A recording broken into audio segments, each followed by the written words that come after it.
For almost a century, we've witnessed some pretty great and terrible Frankenstein movies. And now there's a new installment on the surgical table waiting to come alive in cinemas this March. That's right, we're officially counting down to the release of The Bride. Christian Bale as the creature and Jessie Buckley as the bride, hitting screens March 6, 2026.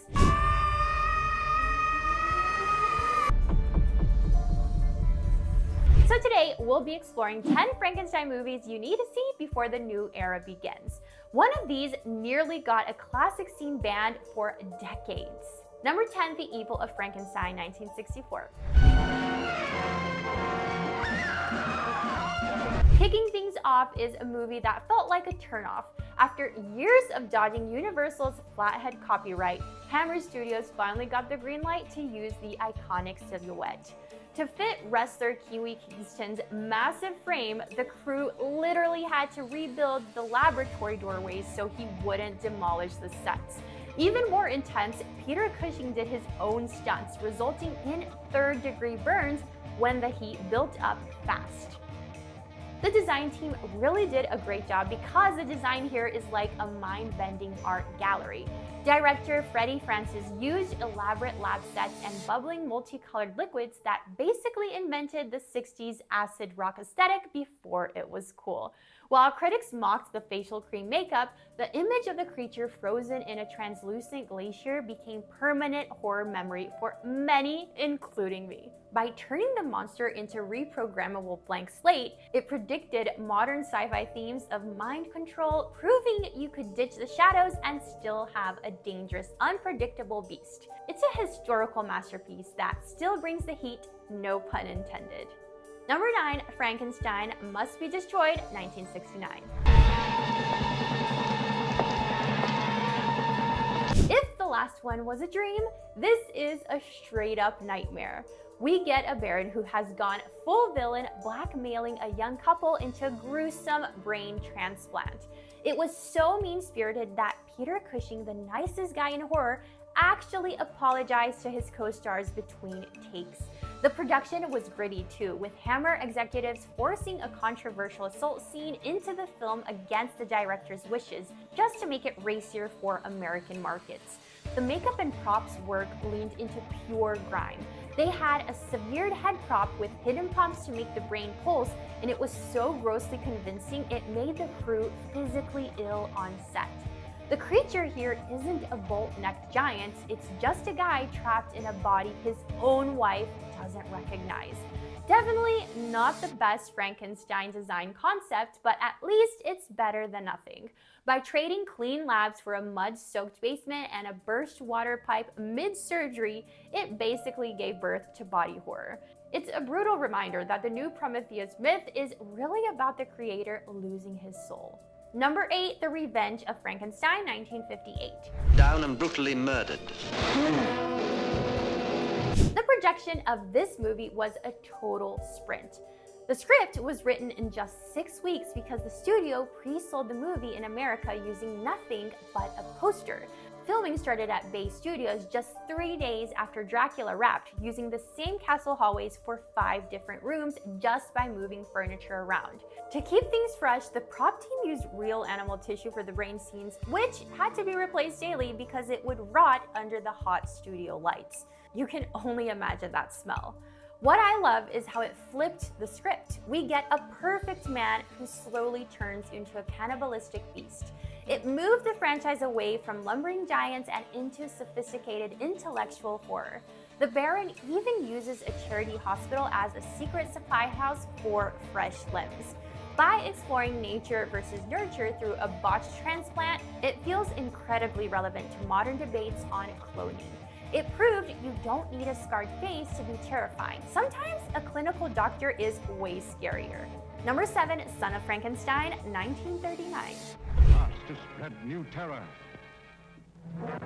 This one was kind of a big deal in the 1930s. The movie was almost produced in color, but the monster's makeup looked ridiculous in Technicolor tests, so they went back to plain old moody black and white. Behind the scenes, Bela Lugosi and Karloff were total pros. Lugosi actually supported his own weight during a scene so Karloff wouldn't wreck his famously bad back. Horror legends looking out for each other, you love to see it. The design is peak German expressionism with its high gloss black floors and jagged shadows that look like they could cut you in pieces. Giving the monster a partner in crime in the form of a broken-necked eagle was a stroke of genius. Lugosi's performance was so good, the director, Roland V. Lee, admitted he stole the show from the main monster himself. It's incredible how this movie literally saved the studio from going bankrupt and turned the monster story into a legendary multi-generational icon. It's a spectacle that proves the legend is bigger than any one actor. Number 6, Frankenstein, The True Story, 1973. In the 70s, we traded sheepskin vests for high society glam. Michael Sarrazin plays a handsome monster here, and to keep him looking perfect, he had to wear a cooling suit between takes so his makeup wouldn't melt. But then comes the rot. Designer Roy Ashton used translucent wax and blue grease to make the skin look like bad meat. This version gave us the articulate, philosophical fallen angel from the book. Watching the makeup transition from handsome to necrotic is heartbreaking. You really feel the creature's agony as he watches himself fall apart. It also featured a character named Dr. Polidori, a direct nod to the real-life doctor who was with Mary Shelley on the night she came up with the story. And you can definitely see the DNA of this movie in modern hit shows like Penny Dreadful. It reminds us that the story is at its best when it focuses on the internal heartbreak of the monster, and it hits hard every time. By the way, which Frankenstein era is your favorite so far? Universal, Hammer, or modern? Number 5, Guillermo del Toro's Frankenstein 2025. Del Toro finally did it. This movie is the result of a lifelong obsession. He first saw the 1931 original at age 7 and called it his religion. He used 3D scans of Jacob Elordi's massive 6'5" frame to build a full-scale mannequin for makeup tests. He even insisted on filming in remote Scotland to capture the loneliness of the world's vibe. The makeup is a technical marvel. 42 silicone pieces and 10-hour sessions in the chair. The oyster gray skin is a beautiful nod to the 1931 color palette, and they added massive trap appliances to make Elordi look like a superhuman sculpture. Elordi even practiced Buto dance to master those unsettling guttural movements that feel more like a predator than a person. The movie seems to be the final word on the myth for our century. It's not just a monster movie, it's a living painting about the terror of being abandoned by your creator. I really hope The Bride can make me think otherwise. Number 4, The Curse of Frankenstein, 1957. I'd kill you! This is the movie that brought syrup, thick red blood to horror. The recipe was a top-secret mix of corn syrup that was so sticky they had to repaint the floors between scenes. Hammer couldn't use the universal look, so makeup artist Phil Leakey went back to the original book for inspiration, creating a pale, scarred face that looked like it was stitched together by a very tired butcher. This film turned Peter Cushing and Christopher Lee into icons overnight by trading fairy tales for a visceral reality. Critics were absolutely horrified, calling it depraved for showing things like a severed hand in unflinching color. But in the end, audiences loved it, and it made about 70 times its budget back. It practically launched the handbook for every R-rated horror movie that followed. It taught studios that we didn't just want to be scared, we wanted to see gory details in high definition. Number 3, Mary Shelley's Frankenstein, 1994. Kenneth Branagh went absolutely unhinged here in the best way. The electric spark machine in the lab was so powerful that it messed with the local power grid. And for the birth scene, they used tanks of electric eels and a literal ton of KY jelly to stimulate amniotic fluid, with Robert De Niro studying stroke victims to master the creature's voice and movements.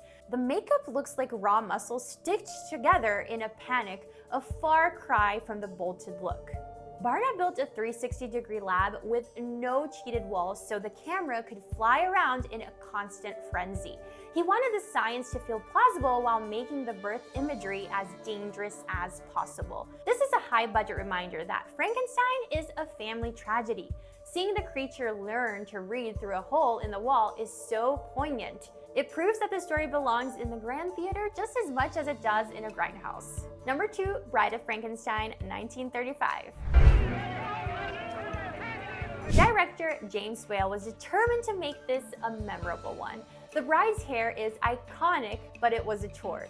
It was said to be held up by a wire cage and wrapped with Elsa Lanchester's real hair for hours. And those miniature people in the jars?